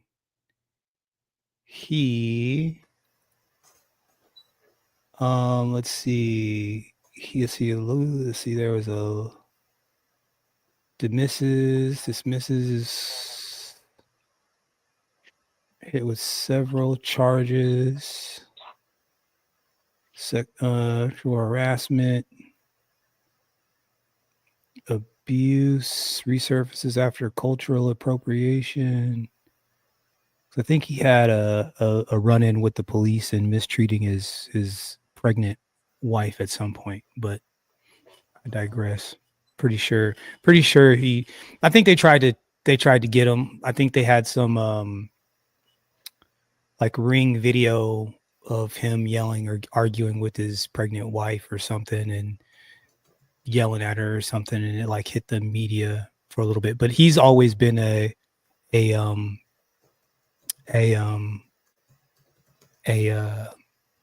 talking head. So what would you have rather in this particular situation, Cody Marshall? Do you think that would it have made more sense to have this conversation somewhere else, or do you think that the place is fine? They should have had maybe some more scholarly men in there.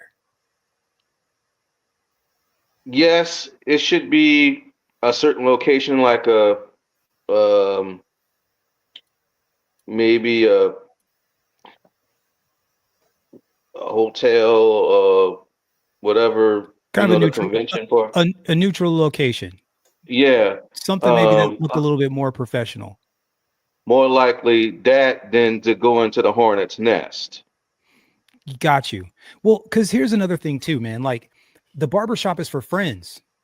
Like you're not my friend. Like we're adversaries. We're not like we're cool, we're cordial, but we're not cool. So why would you even this is not even the place for you to even be, my friend. You know what I'm saying? Like, buddy, like there's no reason for you to even be in here. My homeboys come here. You're not a homeboy. You know what I'm saying? Like you probably are going to go home and put your white hood on. So why would we let you in the front door and let you sit here and wag your finger at us? That's stupid on their part, in my honest opinion. Right? Barbershops are for your people. You ain't even supposed to let the pastor in the barbershop. Here's the question: if he likes to go in our barbershop, how would it feel if we go in their barbershop and talk about the same issues? It wouldn't go right. It'll go completely left. Like supercuts? Isn't that what somebody said? Like a neighborhood father-son barbershop. The man's like 60, 75 years old, about to retire. Yeah, I guess that type of barbershop. I guess there's a couple. A little snip here, a little snip there. I think there are a couple of those in San Francisco, like the old school barbershops. You're right. I just don't think that it was I just don't think that it makes sense to try to have a serious conversation like this in a place like that with a bunch of people that are not serious. And the thing of it is that, and we know what it is, right? That the whole thing with Charlie Kirk was that he was the part that everyone keeps skipping over again is he's a propagandist. Almost 3 billion views on his YouTube channel alone. Right. And he's trying to own. I saw a clip where he tried to kind of own some black dude that actually made a lot of great points. But the second it went like a layer or two deeper is when the man got kind of chopped up. And then what happened was the crowd started to argue with him instead of Charlie Kirk. And it's like, yo, you're never going to get a good look. Like you're never going to get a legitimate good look. Shout out to Jerome. What's going down? Say you don't want to go nowhere. Smell like they probably smell like they be cutting dog hair in there. Smell like wet dog and Old Spice. What's up, Braxton? How are you doing, sir? Welcome to the broadcast. Then they Can anybody hear me clearly? You're kind of a little bit muffled. Yeah, you muffled. A little bit. Yeah, you're muffled. We can let you switch it up or whatever. Sometimes it's the microphone. No FBA has ever gone to a white. Probably not. I know. So what do you think? Do you think that because I took a look and these two videos will most likely be his highest viewed videos that he's had on his channel in a long time. What do you think about that? Like, what's your Broken Blade? What's your impression of that? Like, so he goes home and in 2 days, he's amassed 2.5 million views, meaning that he's getting paid for those views. He's monetized, right? So over this one sit down, that he's split into at least 2. I think it's maybe 3 parts. Braxton's going to correct me. 2, maybe 3 parts. He's got amassed almost 3 million views. The part 3 video is on the way. 3. So there's another one on the way.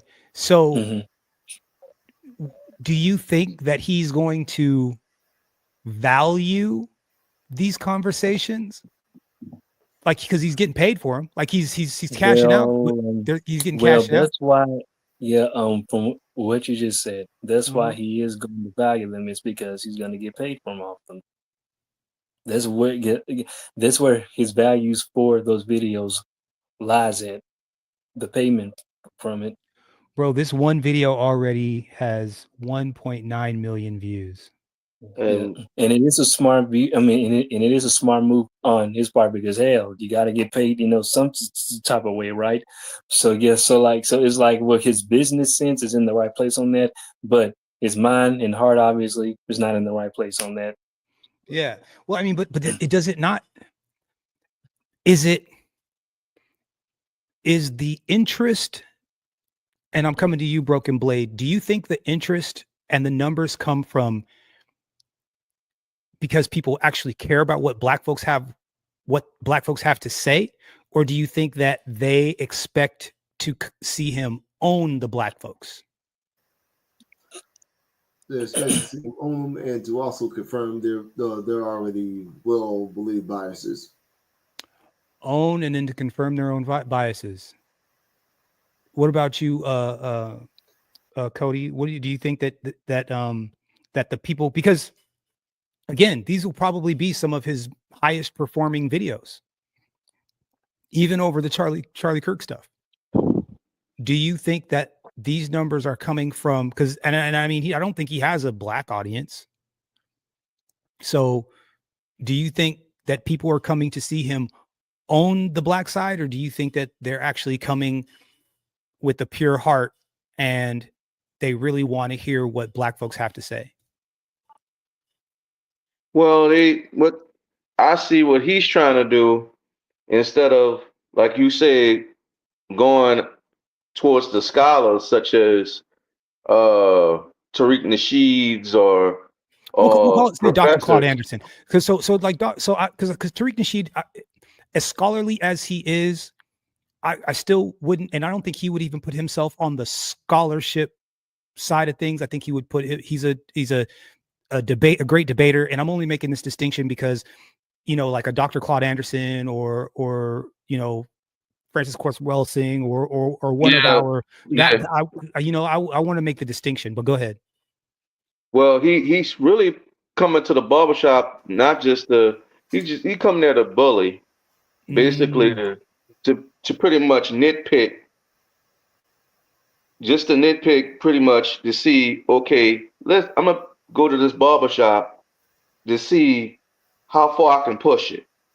And not just how far I can push it, but let's see how smart these Negroes really are intellectually, and how they can have a conversation. That's what I see in that. So he said, as soon as they start snapping or doing whatever, see, this is what I'm talking about right there. And make that as an example, and say, and paint this broad brush picture on how we actually perform. That's a great point, and that's a very great point, Cody. Show enough said that you didn't get a haircut. You know what? And that's the thing. I bet these brothers probably would have done him up better than the supercuts he normally gets. You know what I'm saying? But he could probably look. White folks, they hate it so much, but they would benefit so much if they had a couple of cool black friends.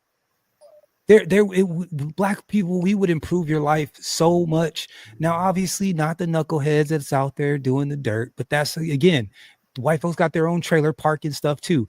But white folks would absolutely benefit from having a couple of cool black friends, right? You can walk in and be like, "Hey, man, you're supposed to wash the chicken." You know what I'm saying, bro? Right? Look. Don't let the animals jump up on the kitchen counters. Don't let the animals jump on the kitchen. Bro, you ain't supposed to be sleeping with the dog in the bed, bro. You ain't supposed to be sleeping with the dog in the bed. I'm sorry. Well, I'm kind of guilty of that one, I'll say. You know what? I wasn't even. You didn't have to put your hand up. We would have just assumed that you didn't. But I mean, you didn't have to. You didn't have to snitch on yourself. No self snitching around here, bro. No self snitching. I mean, if I can't be sleeping in bed with a dog. Yeah, that's what I try to see. That's what I actually see him. He's basically trying to kick over the hornet's nest. He's going into the lion's lair to basically put his head in the lion's mouth. Do you think I don't think he thinks it's a lion. I think he thinks it's a pussycat because he just threatened the whole an entire group of people basically. That's the wrong place to do it. Well, I mean, look, it better not be no YNs up in there. They would have ran them off. I do not. Can you? I don't. I hate yeah. So yes, I guess in this case it was like it was more. It was like just two. I think it was maybe 2 or 3 younger guys in there, but they look like they was maybe around like 34, 35 years old. Yeah, but had they been much younger than that, with some guys that have a bit of more higher energy, I don't know how they would have went. But well, look, we have to make sure that we don't. We have to make sure that we don't look. The days of crashing out for no reason need to be over. We got to be smarter than this. We just got to be smart. They already are crashing out on their end. They're already doing that. So they are. But I'm saying that we can't. Right? Like we can't give these people any more excuses to treat us poorly. We can't. We cannot. Right? Like I would love for these cops to be sitting on the normal thoroughfares where they normally do. And every car they pull over has got black people, but all of their licenses is on point. Their insurance is on point. Their tint is on point, and they have no reason to give a ticket. And they just keep pull and to the point to where they're like, I can't even pull anybody over anymore. It's like, I want these cops bored. You know what I'm saying? Because they don't do police work anyway. They don't do police work anyway. Bro, do you know that the majority of the deletions that aren't solved are white people? Wow. Do you know why that is? Because they don't prosecute white people. So if a white person gets off by another white person, then the cops don't really look hard for the person that did it. Unless it's like right there in front of them, they don't look that hard. So those people get away. Oh, but they'll turn over every rock trying to get us. Oh yeah.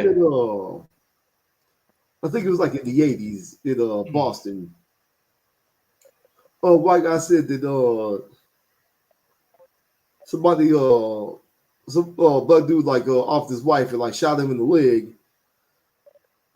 Basically, cops went ham on the black community in Boston. Then they found out he did it. I did it. They know they know what to say. They know who to put it on. I watched some mess the other day that some guy sat here and luckily the cops knew already that he was the one that did it, but he was swearing up and down it was a black man. So that they know what time it is. Like all these girls that try to act like that's another thing that I mean, look, I'll tell you, I used to be able to take down a Becky, no problem. Like, you know what I'm saying? You know what I'm saying? It's whatever. Now, man, I sit in the bar, I look across there, and I'm just like, nah, I'm good. It doesn't even seem worth the risk anymore. I mean, most men ain't co-approaching anymore now because of the I'm saying even with the buying signals, bro, even with the choosing signals, I'm like, yo, I don't even, because the way I'm looking at, I'm like, man, I cannot believe I done messed around with so many. The idea that I messed around with so many of these demons and not she-heathens. Shout out to Shono. Shout out these she-heathens and not gotten hemmed up, but I've almost gotten hemmed up. I've almost gotten hemmed up 3 times off somebody saying so. You know what I'm saying? So me too. You the only one. I was falsely accused, but it was an old white lady, and my mom was sick at the time, and I ain't even touch it. I just say, "Hey, how you doing?" Went to the other room, and I didn't want to stay in the hospital that night, but my family wanted me to stay in the hospital that night to know the status of my mother at the time.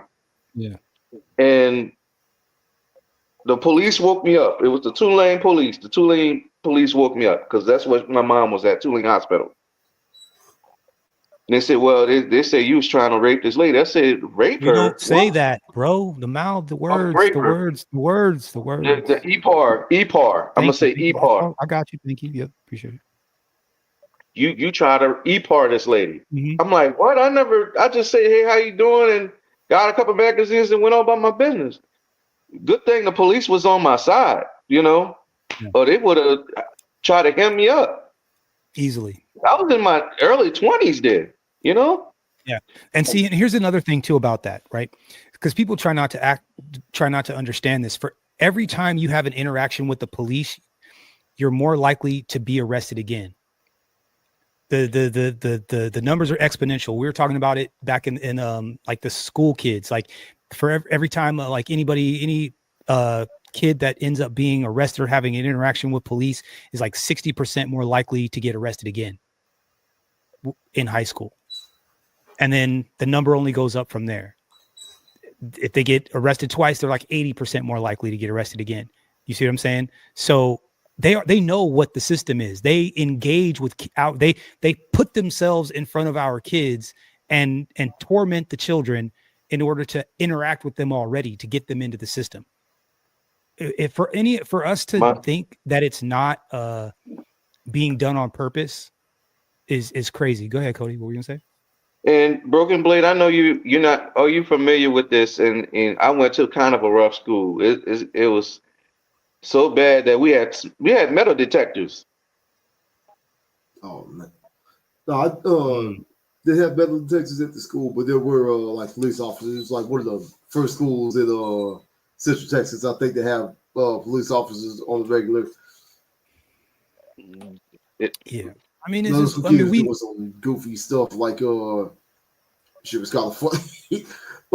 Hanging out with my friends, dudes like we all knew, kind of hung out with from time to time. See them come running in our group like gasping for air, like doubled over, like heaving. Once they calmed down, we got the story. They were selling weed across the street. Then they got busted by cops. Like freaking idiots, man. Yeah, no, we can't at this stage of the game, guys. We can't afford to mess up.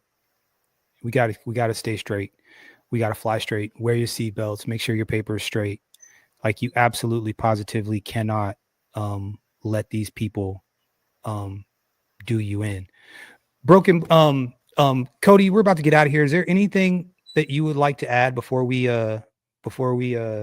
skedaddle? Anything that you wanted to kind of say, any points that you wanted to make specifically? Well, my point is, you know, we gotta really keep our head on a swivel and watch out for guys like this because this guy is dangerous. Yeah. He's really dangerous. And he's trying to paint us in like I said, in this broad brush to where this big generalization, the saying that we're these people that this big target. Like, yeah, go get this person. Like, this is what. But good thing I'm glad that the brothers up in the, you know, up in the barbershop really spoke up and said this was really going on. However, he was just waiting to deflect, and that's the only thing. Like he said, he was arguing like a Karen anyway. Yeah. But the main point is we need to start speaking up on the positive parts of what we're doing in our communities, instead of the negative part, because that's what's mostly going on. You know, is all this negative stuff. Yeah. You know, and this is the reason why we getting tired of it. You know, it's not just us it's just most of us that's doing straighten up and fly right and doing well and got our lives together, you know, making money, doing good real well, and have our own businesses or whatever we doing and making a positive impact. It's just that it's always the minuscule people, like population of us that's doing all the negative stuff. And we need to pretty much focus on the positive. And that's the thing that we need to do, because that's what they really like to hear is the negative, because this country was built on violence. Let's be honest. Understood. This country was built on violence. So, but here's a question. I hate to interrupt you, but I just thought of something. Okay, so here's the thing. So we've got these YT people spinning out, right? And they're pushing these false narratives publicly on all these social media platforms, right? Does it make sense for us to continue to mind our own business and not push back on any of that stuff? Or do we need to make a concerted effort to push back on some of that stuff?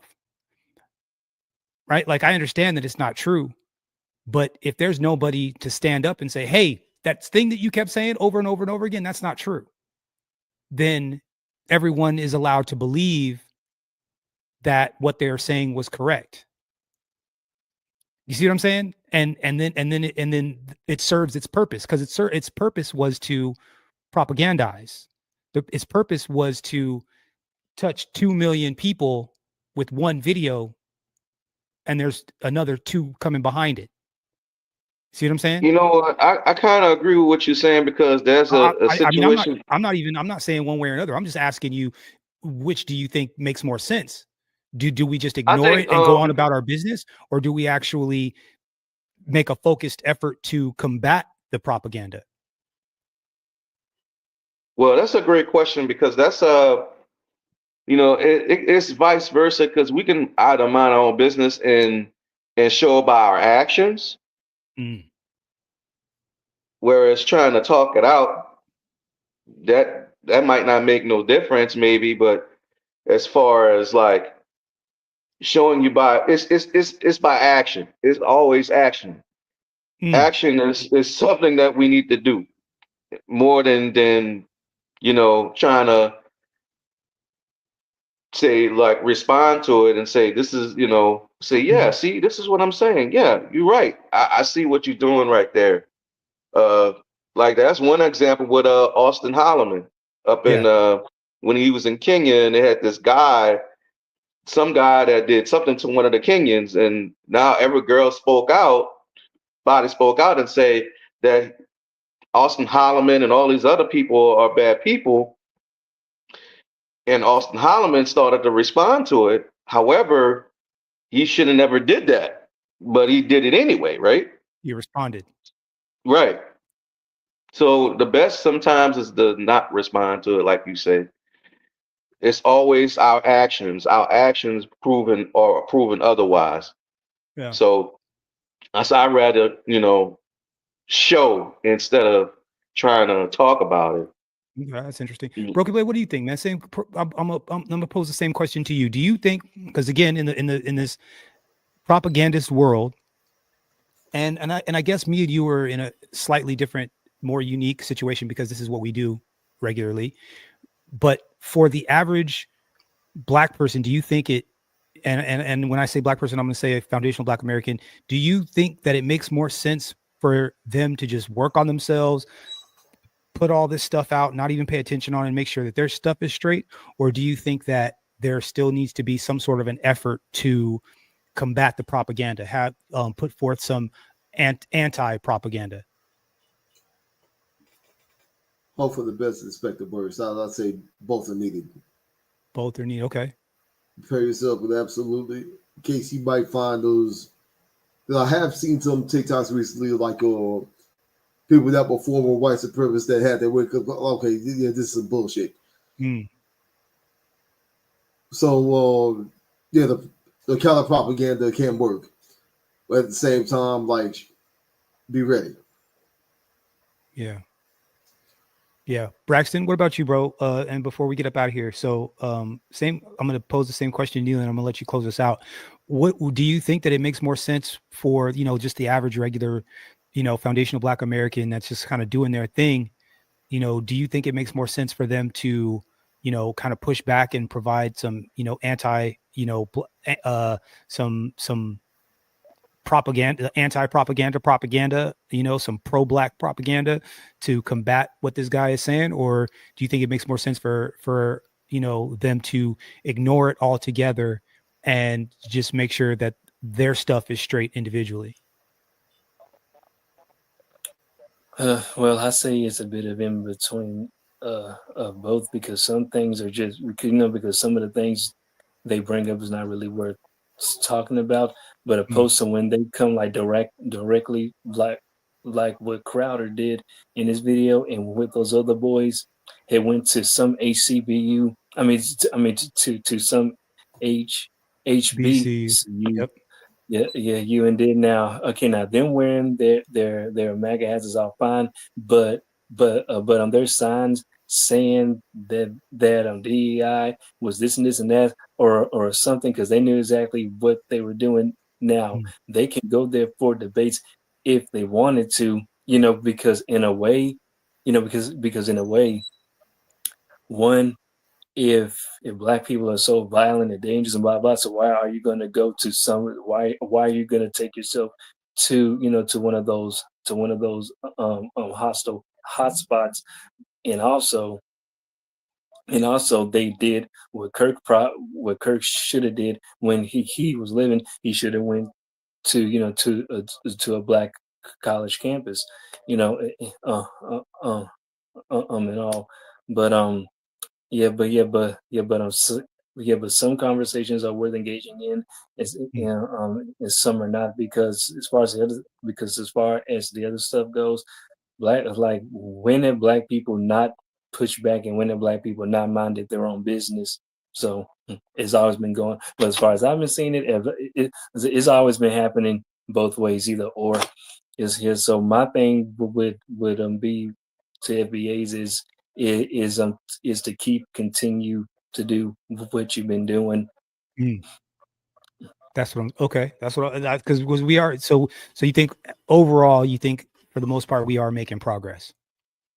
Yes, definitely are, because because because even even though he went to a barbershop, the guys there, they still did pretty well. Now, and I say now for the guy who was blind, now he was more of the leader of that pack, so and he did extremely well. Got you. Okay. I mean, that's fair, man. Like I said, I sometimes, because we're in it, you wonder how much regular people are being affected by it. And I just know that some of these narratives that these people are pushing will catch fire, and they create policy around it. You see what I'm saying? And they have successfully taken black fatigue, which wasn't even what it actually meant. And from the time them in the end still. Yeah, and from the time she created the book, wrote the book in 2002, here we are almost out of 2025. So in the 3 years time, these people have taken a phrase a lot like BLM and switched it and turned it into something else. And I think part of the reason why they were able to do that was because there weren't enough of us pushing back against what it really was. Now, we allowed BLM to get infiltrated and then turned, and then since black people didn't care about it anymore because we realized what it was, white people used it as a piñata, and they think that they're saying something when they're like, BLM, and we're like, yeah, that's not even black people, that's like the gays and the trans and whatever, it's not even black people anymore. But they don't know that though, because our name is in the phrase. You see what I'm saying? So they don't know that they're not talking about us. They think they're talking about us, but they don't know that we're talking about us. And since we don't have an attachment to it, we don't defend it, but they're actually meaning us when they say it. You see what I'm saying? Like, which is why I say that's why I think that sometimes there's times for us to stand up and have some sort of anti-propaganda or propaganda, and sometimes not. Thank you guys so much for coming through and hanging out, man. I really, truly appreciate you, for real. Show enough, man. I'm gonna hit you. Also, shout out to the International Quiet Storm. What's up, bro? Good to see you. Good to see you up in here. Like I said, we're gonna try to be a little bit more regular. Show enough, man. I'm gonna hit you up, bro. Help you with some rehab stuff for you. Some things that maybe you could do. To rehab and get you back on track again, man. Back injuries and injuries are messed up. Believe it or not, at the beginning of the summer, part of the reason why I went down to Southern California was a truck driver ran my mom off the road. and she ended up having a brain bleed behind that. So, these truckers are dangerous now. I spent all summer on the road. I was on the road all summer, and I've seen more Indians in truck stops than I've ever seen in my whole life. Like, just sand deeps, and like I'm like, yo, this is what the. You know what I'm saying? Usually it's like potbelly white dudes and, the black brother with his gloves on with no fingers on it with the headset on. Are you talking about Native American? Are you talking about Native American? No, Indians? I'm talking about the Indians, the Indian guys, the Mumbai guys. Okay. I'm just making a U-turn. I don't know. I don't know, buddy. I don't know, buddy. I don't know. I just did a U-turn. Okay. I just did a U-turn. I Really don't know. racist as a whole bit about them not being able to drive.